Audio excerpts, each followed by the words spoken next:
Today, I want to see if I can learn varial heel flips by using this trick tip that P-Rod put. So basically, I'm going to be breaking down P-Rod's technique into 4 basic mechanics. And then I'm going to have a practice drill for each of those mechanics so that I can learn each aspect of P-Rod's varial heel flip. And then hopefully by the end of the day, put them all together and land a clean varial heel flip. So to be completely honest with you guys, this is not my first time filming this video. I've done a lot of trial and error to basically refine it to the point that today, I think we're finally gonna land a clean varial heel flip. But the reason I bring that up is because the first time I tried to film this, I was sent a box by Stance Socks. Shout out Cannon Squad. He works at Stance Socks and he hooked it up with a box. So many socks. I'm actually wearing some of the socks right now. Super comfortable. So shout out Stance, shout out Cannon Squad. Thank you very much. Okay, so let's get right into how P-Rod is doing his varial heel flip. So the first thing that he shows in his trick tip is his stance. So if you notice, he's hanging his toes off the board quite a bit. So no part of his heel is hanging off the board. His toes are just hanging off a whole ton. His foot is about 1 inch below the top bolts. So the reason I think this is important is because with the varial heel flip, you notice that P-Rod is not trying to make a ton of contact with the board. He's just trying to get his heel to like lightly tap the edge of the board to basically guide the varial heel flip rotation. It's not like a heel flip where you're trying to really grab the nose and drag the board up into the air, almost like an ollie. He's basically just redirecting the front shove rotation by tapping the edge of the board with his heel. So that's why he's hanging off his toe so much, is he's just trying to make a tiny bit of contact to guide that varial heel flip rotation. Now, as far as his back foot position, he puts his back foot really deep into the heel side pocket of the tail. And he talks specifically about kind of like digging in with your toes. So lifting up your heel to really give you good leverage. And it creates like a tension between the ball of your front foot and the ball of your back foot. It creates this like diagonal tension. You can kind of do the same thing with front shoves. If you've done a lot of front shoves, you know that there's like that diagonal tension between the corner of the tail and your front foot on the toe side of the board. So he's creating that tension between his 2 feet, just like a front shove. But the difference is his front foot is hanging off so that he can get that subtle flick to redirect the board into a varial heel flip rather than a front shove. So for this technique, the drill that we're gonna do is really just designed to get comfortable jumping in such an awkward foot positioning. So I'm gonna do 10 reps of just focusing on getting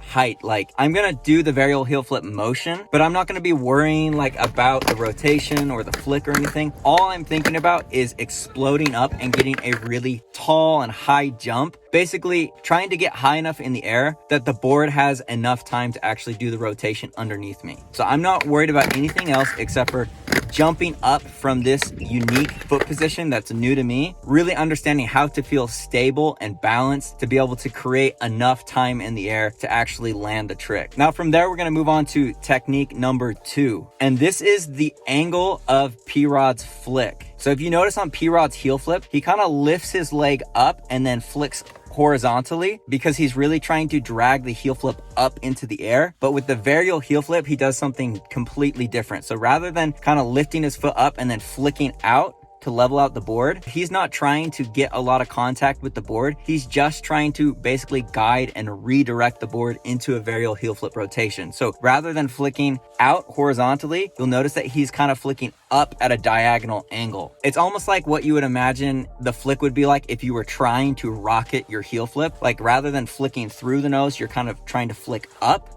And again, this is just so that he's not making too much contact with the board. He's just contacting it precisely enough to get the board redirected into the varial heel flip motion. He's not trying to drag the board up into the air like a heel flip. He's just basically trying to use the momentum of the front shove pop and then continue that rotation by guiding it with the heel of his front foot. So for this technique, I'm going to do 10 reps and only focus on flicking up. So not going to be worried about how high I jump or anything else. I'm literally just going to do 10 reps and just think of flicking up diagonally rather than up and then horizontal. I just want to do 10 reps where I flick up on the board and get used to that feeling of redirecting the energy of the board with that upward flick rather than an up and out type flick. Hope that makes sense. But that brings us to technique number 3, which is P-Rod's balance. So if you look at P-Rod, he's really keeping the weight over the heel side of his board. If you're trying this trick, I assume that you can already front shove, so you probably understand why this is important. But if you're on your toes trying to do a front shove rotation, the board's just gonna go behind you. Because you're trying to push that board front side out in front of you with your back foot, you need to be on your heels to give your body the leverage to actually push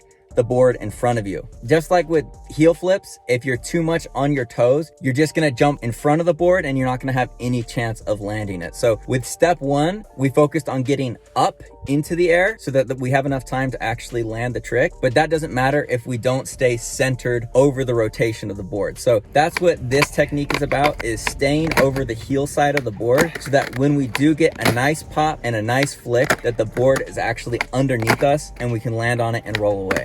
So finally, technique number 4, this is the one that has been eluding me. I've tried to film this video 5 times. Every time I got a crappy varial heel flip that I wasn't proud of, and so I've just gone back to the drawing board. And I think this 4th key is the missing piece for me and for a lot of you guys trying to learn varial heel flips. So I was doing the varial heel and I kept on getting a front shove with a half flip, so just landing with my board upside down, or I would get a full flip and a half front shove rotation.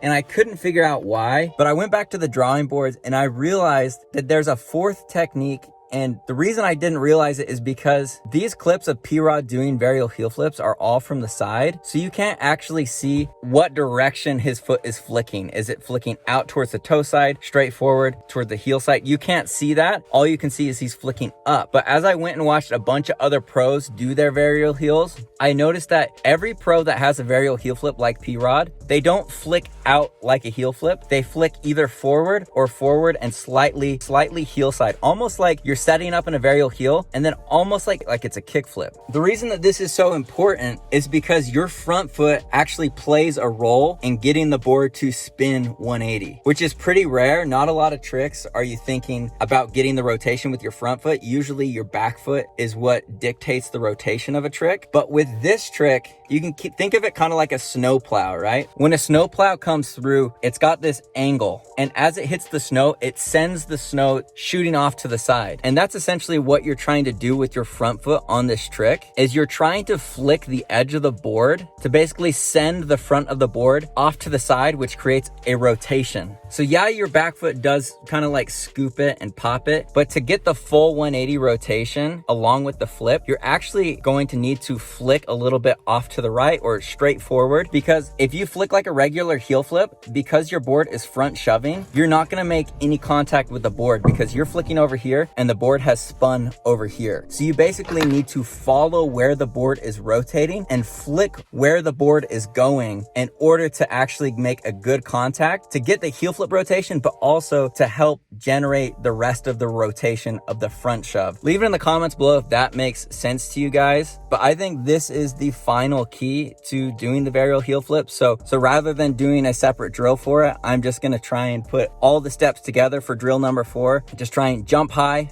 flick up, stay centered over the board, and make sure I'm flicking off to the right so that the board can get the full front side 180 rotation. So let's go to the skate park and see if what I'm saying actually works or if I'm just in my head and this is just a bunch of crap. So let's go try it out.